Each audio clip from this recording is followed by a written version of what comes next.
bienvenidos a mi canal. Hoy les voy a hablar acerca del origen de residuo cero o zero waste en inglés.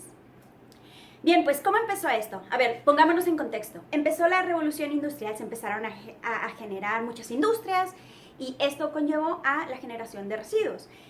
Después se dieron cuenta que los residuos no podían simplemente desecharse tan fácilmente, empezó a existir una gestión de residuos, empezaron a haber ordenanzas municipales que empezaron a controlar cada vez más todo esto. En los congresos de materiales se hablaba mucho acerca de las maneras de desechar los residuos, se hablaba de la incineración, que lo que hace es que al quemar la basura, pues se recupera la energía.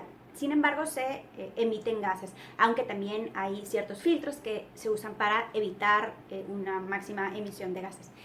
El punto es que se estaban utilizando todo este tipo de sistemas aunado a el vertedero, que era el sistema tradicional.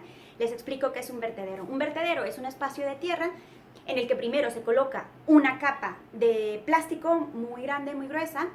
Después se van colocando los desechos, los residuos en capas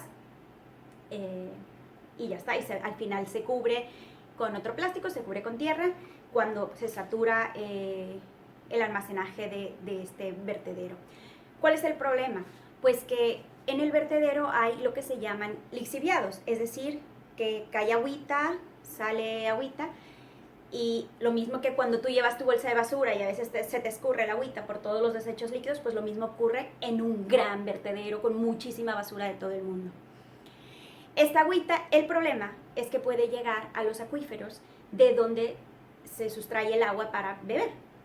Entonces aquí se genera una contaminación. Ahora, no solo es en el término de los líquidos, sino que también se emanan gases y hay muchos problemas aunado a esto. Además, el espacio físico, es decir, la tierra es limitada y los vertederos tienen que tener cierta distancia con la población y bueno, hay muchísimas cuestiones. Total, el punto es, se incineraba la basura o se llenaban los vertederos y se dieron cuenta que estos dos caminos no eran ideales, digámoslo así. Entonces empezaron a hablar de un zero waste. El primero que trajo este concepto al mundo, bueno, que lo utilizó, fue Paul Palmer en 1973, cuando hablaba de un zero waste refiriéndose a reacciones químicas. Entonces era en un ámbito muy de laboratorio. Pero esta vez, en 2002, empezaron a hablarlo más bien en sistema de gestión de residuos. Y ahí fue donde se creó la Alianza Internacional Zero Waste. Empezaron a hablar acerca de los objetivos, de la misión, de toda esta alianza.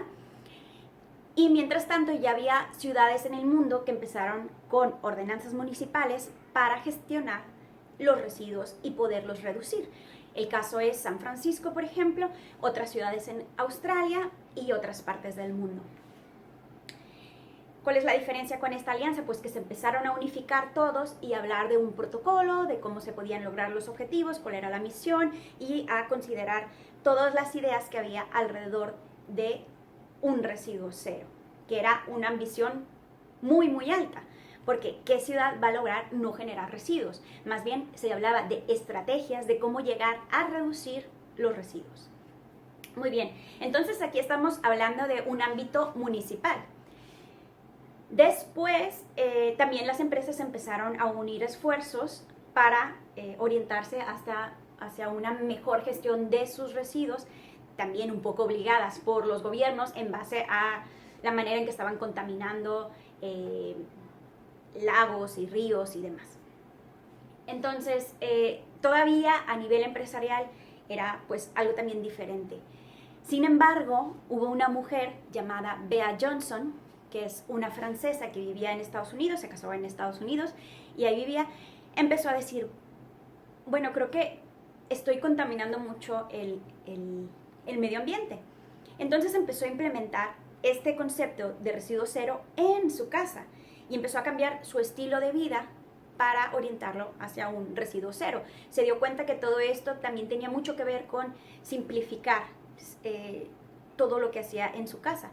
Y ella empezó a recordar libros que hablaban acerca de la simplificación como un estilo de vida y demás. Ella empezó a recordar cómo hacía la mermelada su abuela, las conservas y muchas otras cosas que antes se hacían caseros. Ella observó todos los aspectos de su vida y todos los residuos que iba generando. Y entonces, una vez que tuvo un análisis completo, empezó a ver cómo podía reducir en cada aspecto sus residuos. Eso implicaba, por supuesto, muchísimo más trabajo para ella, pues muchas veces fabricar sus propios alimentos, cosas que podría cualquiera comprar en la calle.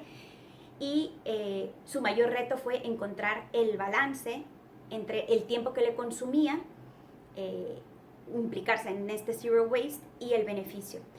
El punto es que al final de cuentas logró simplificar muchísimo la gestión de sus residuos, todos los procesos de su casa, y logró llegar a generar muy poca basura. Entonces, todo esto engloba un estilo de vida. Ella, cuando empezó fue en 2009, ya en ese entonces empezó con su blog. En 2010 su vecina le sacó una publicación en New York Times y con esto se empezó a dar a conocer cada vez más y más. La gente se empezó a interesar en este estilo de vida y hoy es muy ampliamente reconocido. Hay asociaciones de Zero Waste en diferentes partes del mundo y hay mucha gente interesada en implicarse para generar menos residuos. Así que hasta aquí es el origen. En el siguiente video te voy a hablar acerca de cómo y qué significa el Zero Waste. Así que nos vemos en el próximo video.